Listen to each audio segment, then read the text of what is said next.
Okay, so this week's course is Mount Pleasant Golf Course in Baltimore, Maryland. So the course is in Northeast Baltimore at the intersection of Route 41 and Northeast, Northern Parkway.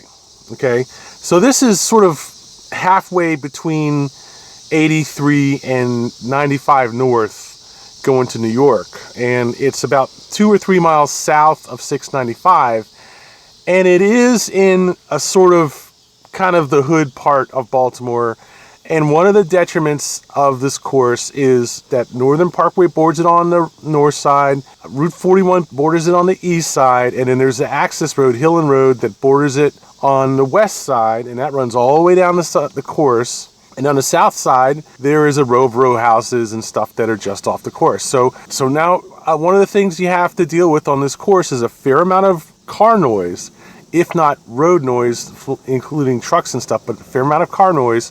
And the greens for number 1, the tee box for number 2, the greens for number 6, the greens for number 8 and number 10 are right next to the Northern Parkway.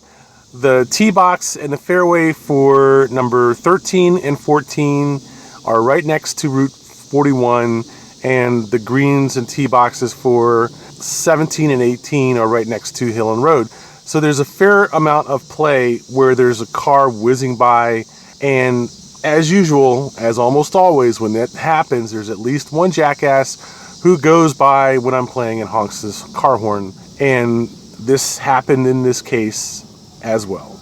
But, however, by this time, after having played so many courses, so many different environments, I'm more or less immune to that phenomenon, and now I sort of more or less notice it after the fact rather than during the fact. So the thing about this course is it's really a paradox. Or should I say it's a unique course because it is a nice course to play. It's not super interesting, it's not super attractive. It's sort of a middle of the road, city course. There's no question about it. But it's a good layout. I like the fact that it's on rolling land, and you've got some shots where you're teeing off from over a valley where there's a creek, and then you play down through the creek and back up the other side, and then the greens on the other side. That would describe maybe 5 or 6 of the holes. There is definitely an interesting set of holes in play on this course, and I liked it for that reason. However, the condition is not really good. The greens were in decent condition, although it was hot, it was humid, it was bright, and I would say the greens were hopefully slower than normal. Certainly they weren't wet, they were dry. They're fairly big greens, and they were nice, well manicured condition. None of that nonsense with like ant burnout and stuff like that I've seen on other courses. No dry spots, nothing like that. But they're really large, and if you are getting on the green with your approach shots and you have a putt that's 30, 40 feet, and there's always some kind of slope on this course, I found it much easier to just kind of whack the ball on my first putt like I was playing putt-putt golf. I fought it for 14, 15 holes, and I just said, screw it. If I'm going to get a 3-putt anyway, because I'm starting off from so far away, and I'm leaving the first putt way short, at least 6 feet, usually 10 feet short, I might as well just not worry about it so much and just whack the ball on up there. And I started doing that, and I actually started leaving the ball, like within 5 feet. It was amazing. And so a lot of the 3 putts that I would have gotten turned into 2 putts, and it actually made the course much easier to putt. Now, as far as driving it, it's not hard to drive. The fairways are fairly wide. I think that the first one was a little tight. The second one definitely is a little tight. You have to be careful because it takes sort of a bend to the right, like a 30-degree bend to the right, and it gets narrow quickly unless you hit a nice drive. But even then, that still requires you to hit it where you want it to go to get a wide landing zone. On the second hole, it's fairly easy to end in the trees or under the trees. The third one is a sort of downhill, uphill, crescent right to an elevated green. And again, that one is a little tricky because there's lots of space to land in, but it's also easy to spin the ball off to the right into the trees. The fourth one is just this wide open fairway, which has peril on it because it's easy to go too far right and then have to hit an extra 50 yards to the green. The green is elevated from anywhere in the fairway, and there's a big stand of trees off to the right, and there's also like a community garden on the right side, and the right side of the green has at least a 6-foot uphill elevation to the greens, like a 50-degree angle down. And that was one of the holes I ended up getting a fairly high number on, because I just took 5 strokes to get up to the green from the right side. And it's one of those holes that I think there's 2 holes on this course, that and the 17th green, which is a nice par 3 downhill, nice atmosphere. Unfortunately, I wasn't able to get a shot of it because my phone ran out of power right there, and then I came back the next day to take a picture there, and I wasn't able to get up to the tee box, let's put it that way, to take the picture. I mean, there was just too many people running around. I didn't want to sneak onto the course while there's 50 people standing right there, and I didn't have time. So the shot I have is a shot of half the green for number 17 and the fairway for number 18, which is a nice rolling, sort of a flat 250-yard tee shot. Then it jumps up about 20 to 30 feet up to an elevated fairway, and then breaks left to a green, which is about 100 yards away from that break. It's a good challenging shot, especially for a right-hander, and you hit a fade, I guess, or draw, whatever it is, into that. And that's a good shot, good challenging shot. A lot of the shots on this course were a decent challenge. If you're a good hitter, you won't find a course that hard. I don't think 130 very much at all. I think the problem is if you're not a solid hitter off the tee, and you're not hitting, more so if you're not a solid hitter off the tee, you can hit into a lot of trouble in this course, because the perimeter holes are very tightly bounded by ivy kind of rough, thick woods, very easy to hit into those if you're not careful. And there's trees on the right side of the fairway on almost all the holes that are easy enough to hit into, that make the approach shots a challenge. But I don't think that the approach shots are that much of a challenge. The holes are not really long. None of them are really long. The big problem, except maybe the number 17 is a challenge if you're 205 from the back tees, even though it's downhill.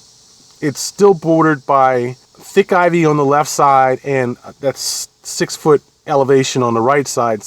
And then there's sand traps all around the rest of it. So it's very easy to get on that right side and have to chip up, and then run into the sand trap on the other side.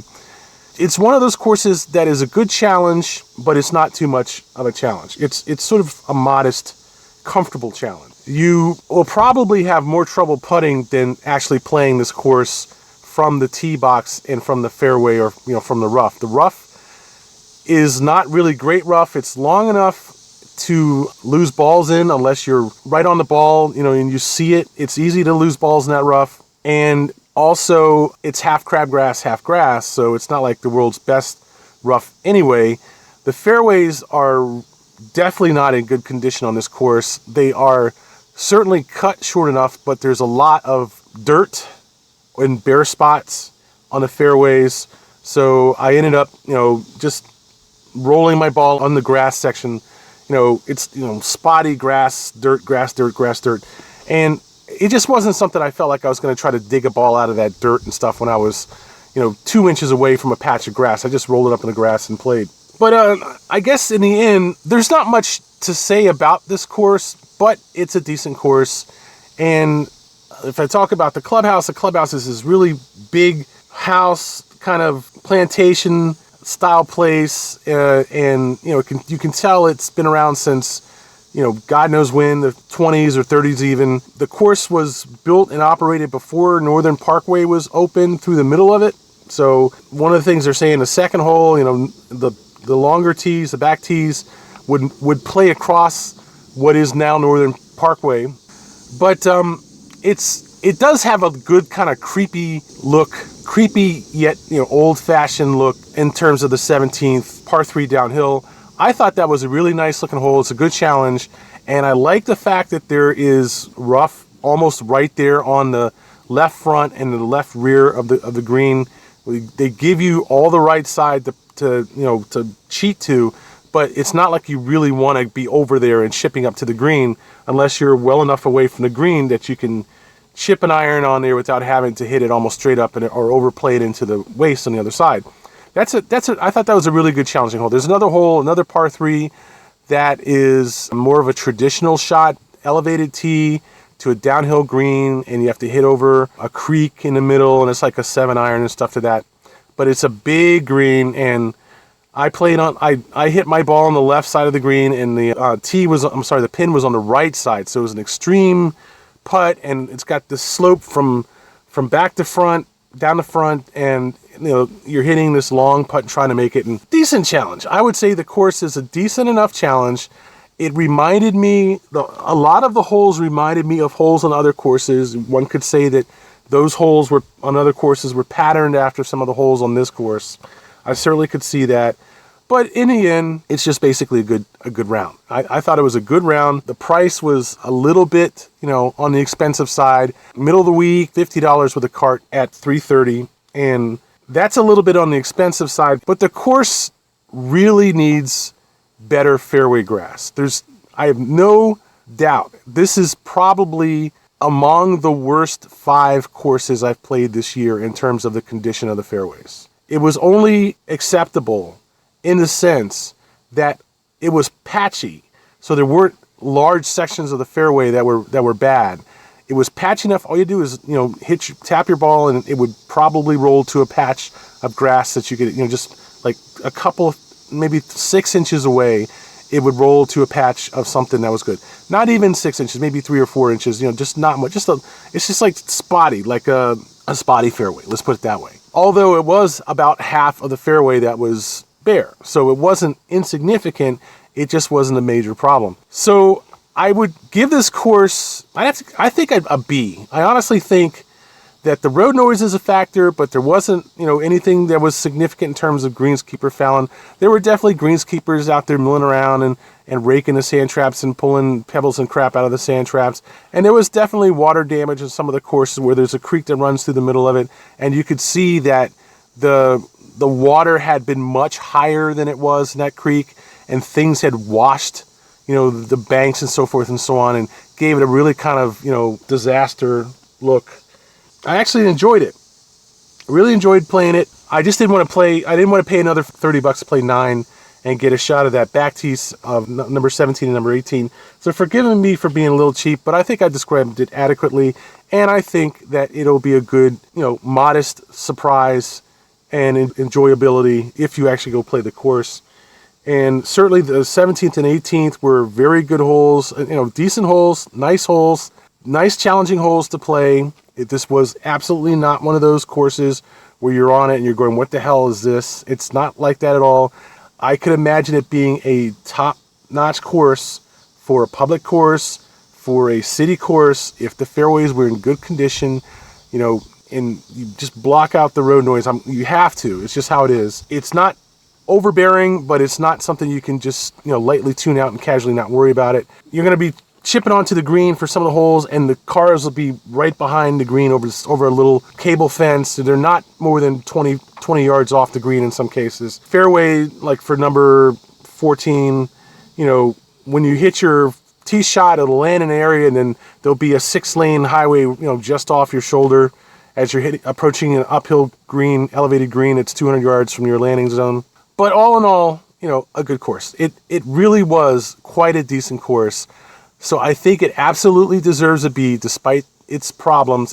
They also did actually have a decent clubhouse, although it was an old clubhouse. It wasn't a great clubhouse, and it didn't have a deck to sit on or anything after the round, but it did have a nice 9th hole, little food stop on the 10th tee box, okay?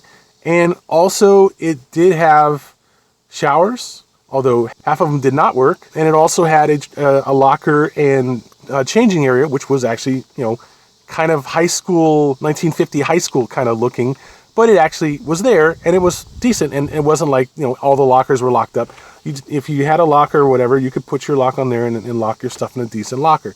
It was a decent course. A little old, a little long in the teeth, a little hard scrabble in places, but still a decent course. I give it a B, and I completely think it is a worthy course to play. For an intermediate golfer, it would definitely be a challenge for a beginning golfer, although it might be, who knows, a little on the easy side for an advanced golfer. I can't say. I shot a 94, and there were only a couple holes that I had high scores on, and it's just how it was. I just had a good round. It wasn't that much trouble, but it was a challenge, and certainly it was a good round of golf. That's Mount Pleasant Golf Course in Baltimore, Maryland.